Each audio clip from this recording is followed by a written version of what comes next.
bienvenidos a Fuera de Orden y como todas las noches tengo que hacerle a todos los que se encuentran tratando de establecerse en los Estados Unidos con un estatus migratorio legal al equipo ganador, el equipo guerrero, los guerreros de Iván Guerrero.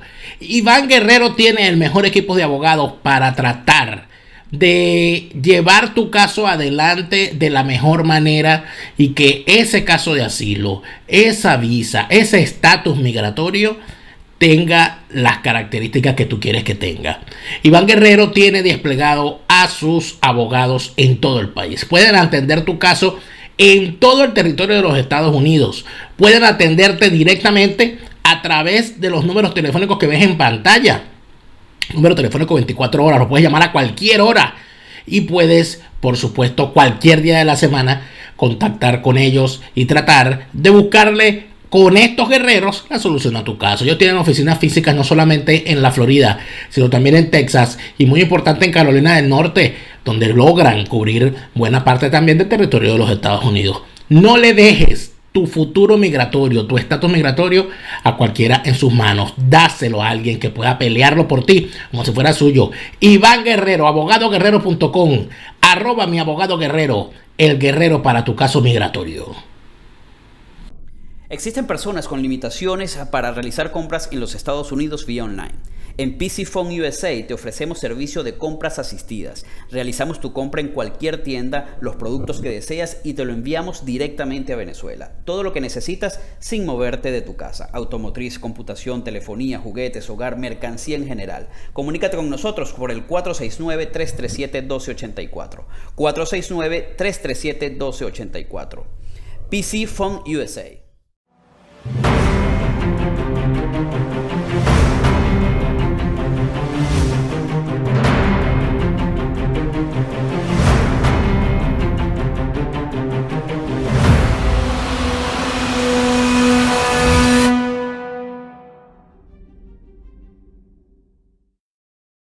Fuera de Orden, crónica de la desgracia nacional e internacional, plomería informativa, arqueología, paleontología, parasitología y medicina forense política. Bienvenidos al programa número 304 de Fuera de Orden. Yo quisiera saber cómo han sido ustedes capaces de soportar 304 programas. Es un caso de estudio. Algún día la ciencia entrará en el cerebro de todos ustedes y nos explicará esa barbaridad. Programa 304, martes 22 de septiembre del año 2020. Les saluda como todas las noches Daniel Lara Farías. Gracias por estar acá una vez más. Le agradezco también a todos los que se han suscrito a mi cuenta en Patreon. Patreon.com/delaraf. Patreon.com/delaraf. Con tu apoyo me ayudas a seguir creando contenidos para todos. En este programa, de forma recurrente, de forma inoportuna, de forma impertinente, hemos sido promotores de abordar el tema militar con la seriedad que el caso amerita. Y hemos sido, además, y hemos tratado de decir algo que no es una agenda que nos ha impuesto nadie, ni es tampoco producto de elucubraciones de quien habla por hablar para ganar seguidores y para ganar audiencia. Se trata de un análisis en función de los hechos, que es lo que yo trato de hacer siempre.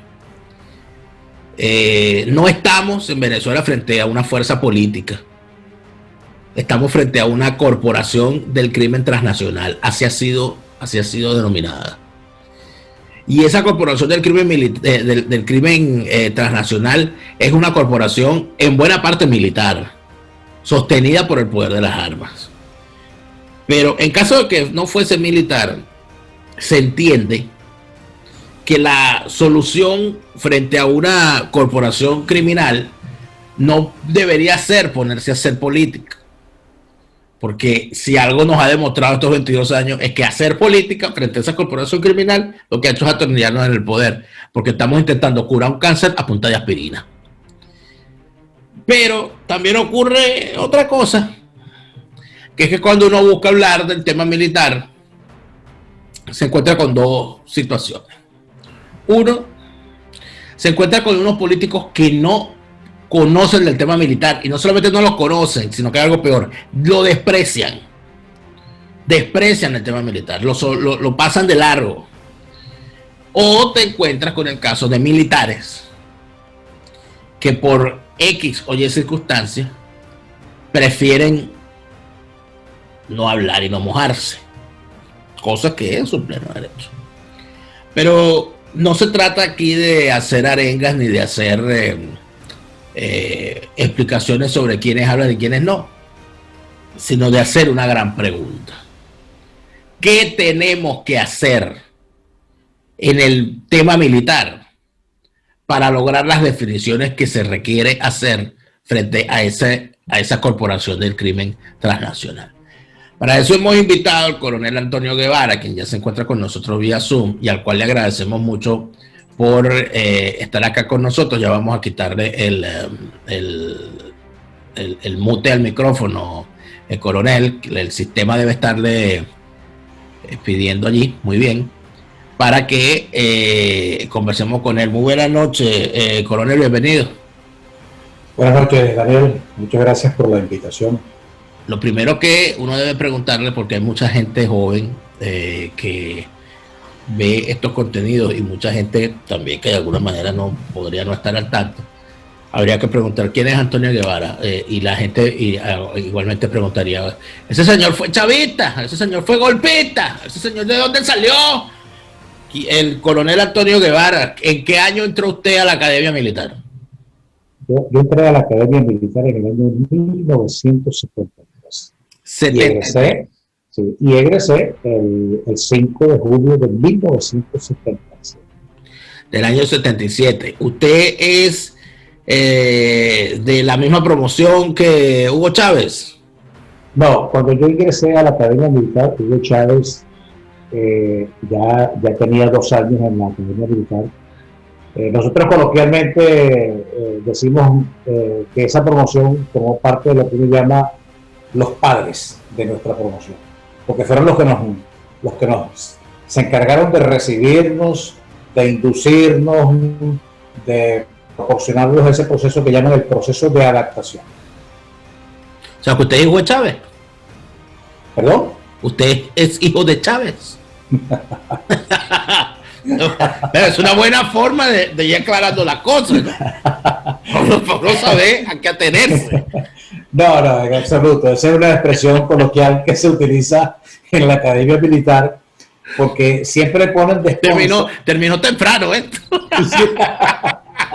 Yo pensaba que iba a tardar un poco más, ¿no? Siempre ponen de sponsor en la Academia a una promoción para que reciba a los nuevos. Ya. Los induzca, les abra las puertas, los oriente, les dé las primeras luces, pues. Ya. Ahora, estamos hablando de una academia militar que obviamente lo que llaman la Casa de los Sueños Azules, ¿no?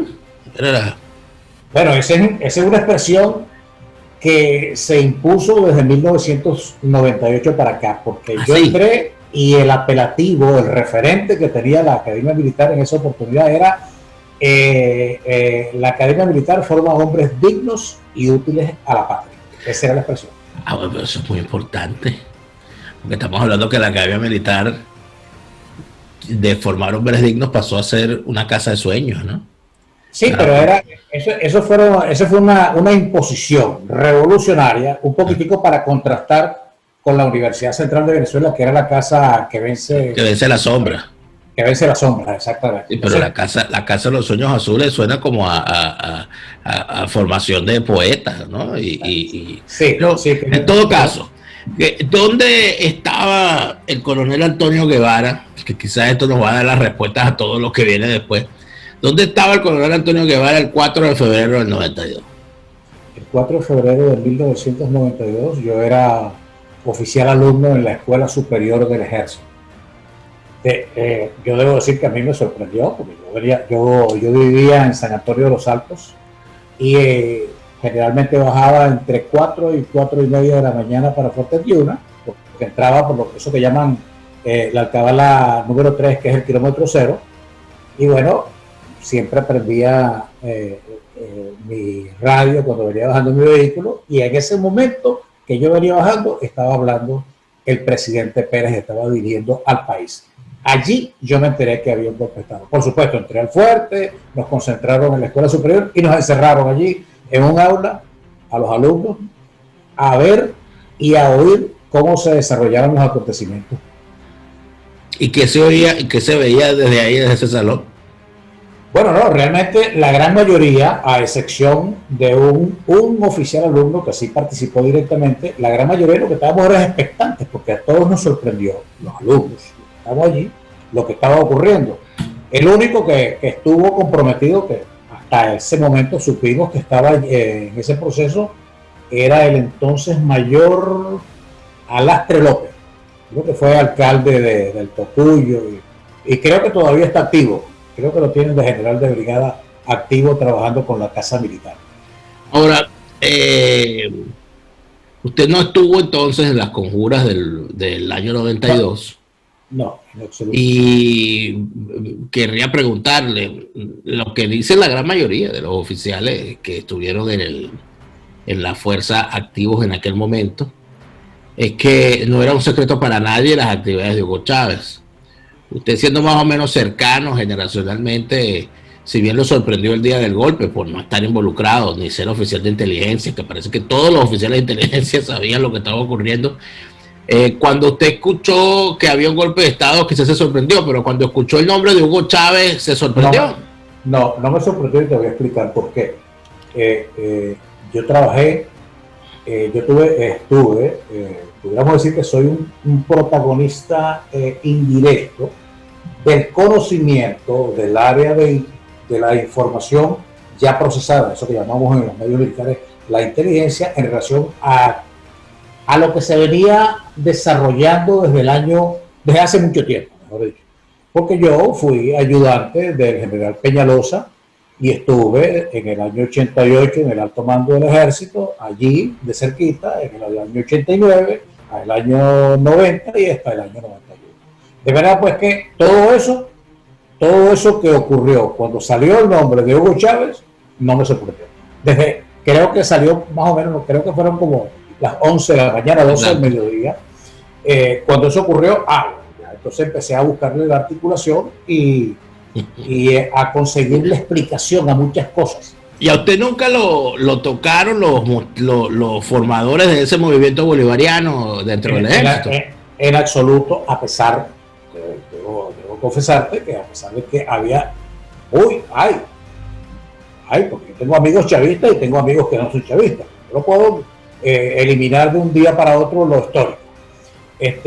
A mí nadie me mencionó, ni se me acercó, ni me comentó, ni tuvo la intención de por lo menos decirme, mira, hay esto y te invitamos. O sea, puedo presentar ante la opinión pública que tengo un certificado de pureza original antichavista. Bueno, pero fue recibido en la calle militar por la promoción de Simón Bolívar II, ¿no? Bueno, cosas que pasan, ¿no?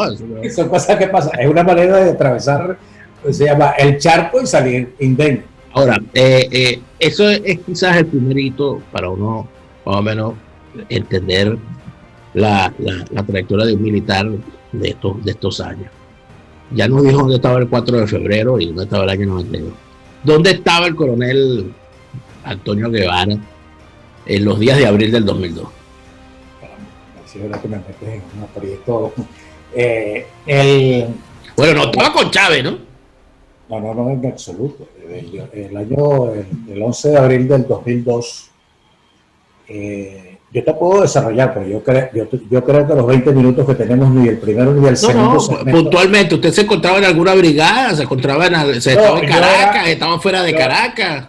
Yo era en esa oportunidad el secretario general del Instituto de Previsión Social de la Fuerza Armada Nacional. Un cargo administrativo. Era un cargo administrativo. El ICFA es una instalación administrativa que está ahí frente al Paseo Los Próceres. Así es. Esa era mi cargo en esa oportunidad. Nada dentro de lo operativo militar. Bueno, es que eso de nada dentro del operativo militar, lo que pasa es que la gente asocia con lo operativo militar el tanque y los aviones. Tener aquí detrás a una brigada, una división, un batallón, una compañía, un pelotón, etc.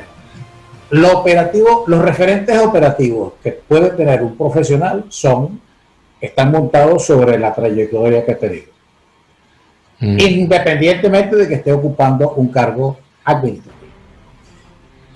¿Por qué en el año 2002 al coronel Antonio Guevara lo pasan a retiro?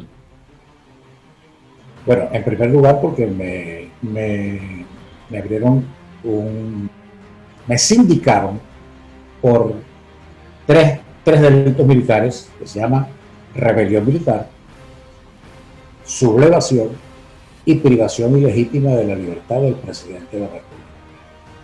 Ah, ¿usted tenía detenido a Chávez? Bueno, no, lo que pasa es que cuando el presidente estuvo en la sala de reuniones del Estado Mayor General del Ejército, yo estaba presente allí. Entonces, claro, después que el presidente y estaba presente, pudiéramos decir, no de mirón de palo, como dicen los que juegan dominó, estaba presente dando algunas instrucciones y eso se interpretó posteriormente como que yo pudiera haber tenido algún compromiso con la retención del presidente hasta que fue entregado a la policía militar. Chávez de alguna manera se grabó su cara y su nombre, ¿no? Esa noche. Bueno, es que uno no puede decir, hay unas cosas que uno no puede decir. Claro, yo entiendo, entiendo porque ha pasado el tiempo, pero de alguna manera Hugo Chávez, cuando quiso pasar la factura, se acordó del coronel Guevara.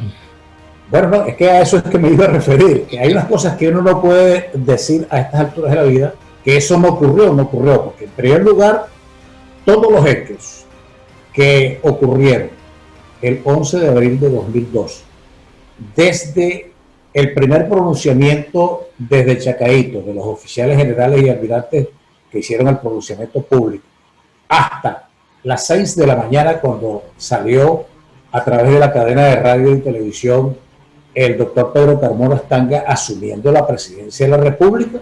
Esos son hechos comunicacionales públicos y notorios que todo el mundo conoce. Pues. Así es. Entonces, todo lo que ocurrió en la comandancia del ejército, en el Ministerio de la Defensa, posteriormente, después que Pedro Carmona salió a la luz pública, incluso lo que ocurrió en Miraflores, todo eso son hechos públicos y notorios que conoce ya la opinión pública. Ahora, los entretelones, los detalles, yo creo que a la luz pública no debe haber salido más allá del 5, 10%. Y digo a través de artículos de prensa, libros escritos.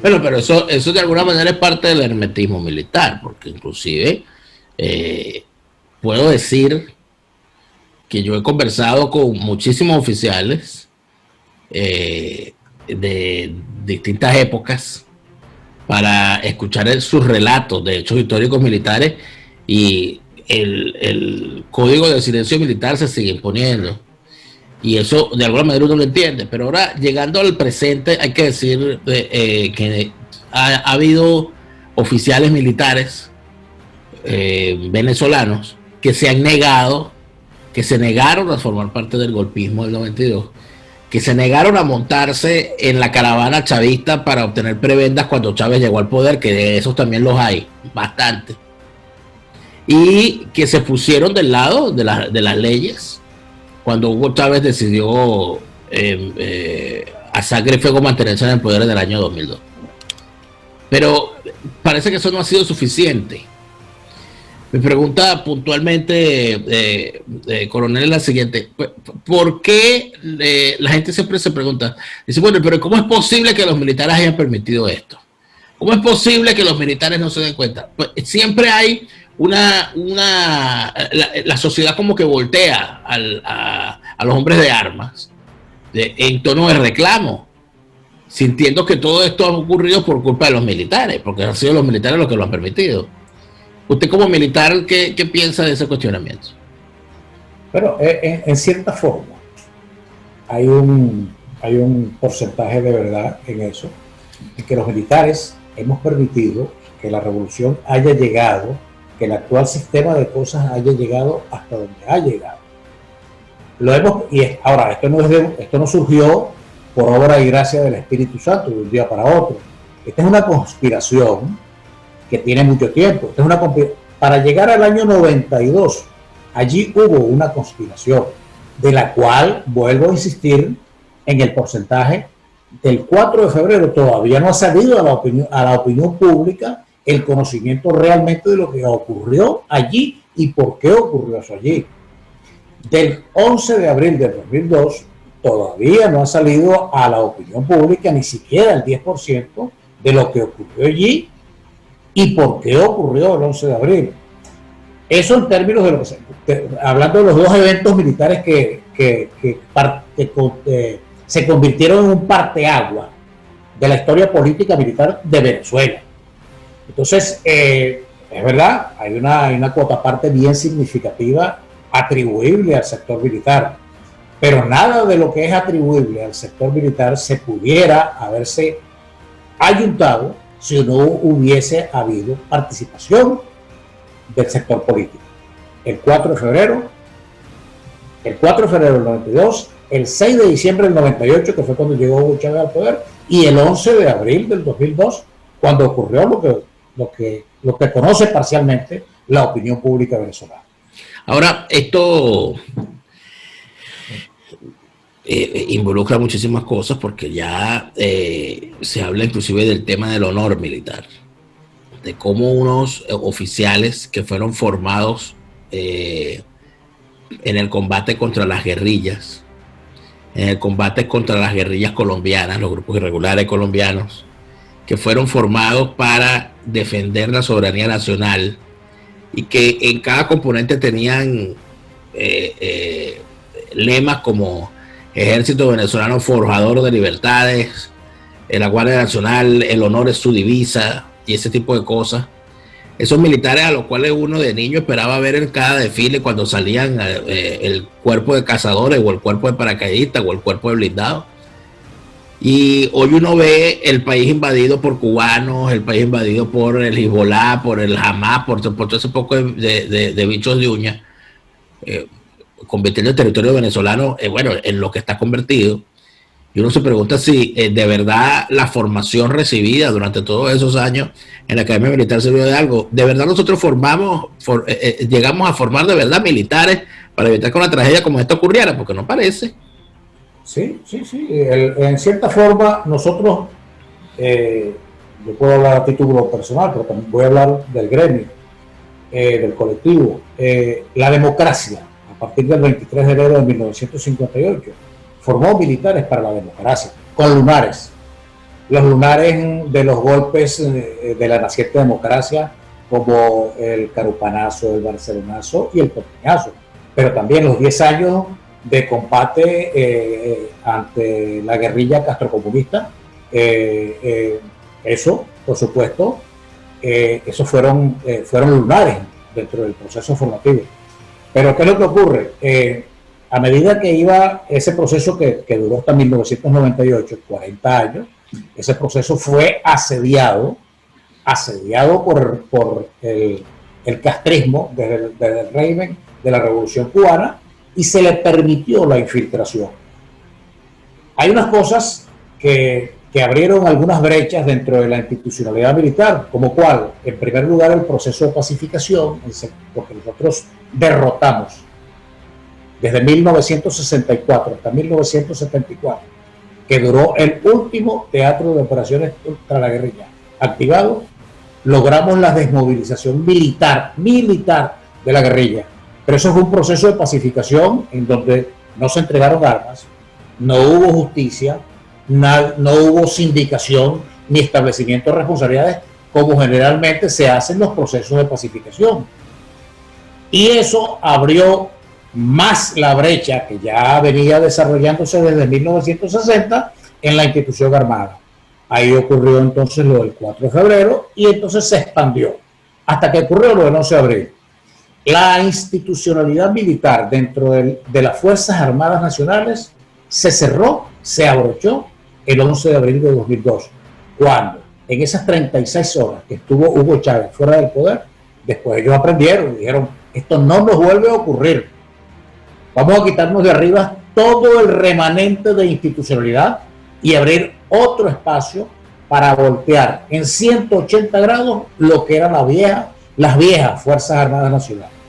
Entonces vamos a abrir espacio al régimen cubano, vamos a permitir la penetración, vamos a desplazar lo que históricamente ha sido el sostén de los regímenes democráticos en lo que ellos estigmatizaron como la Cuarta República, dentro de la Fuerza Armada Nacional, y vamos a desplazarlo. Y entonces nos metieron a las milicias, nos empoderaron a la delincuencia común, y abrieron las fronteras suroccidental al ELN y a la Fuerza Armada Revolucionaria Cubana.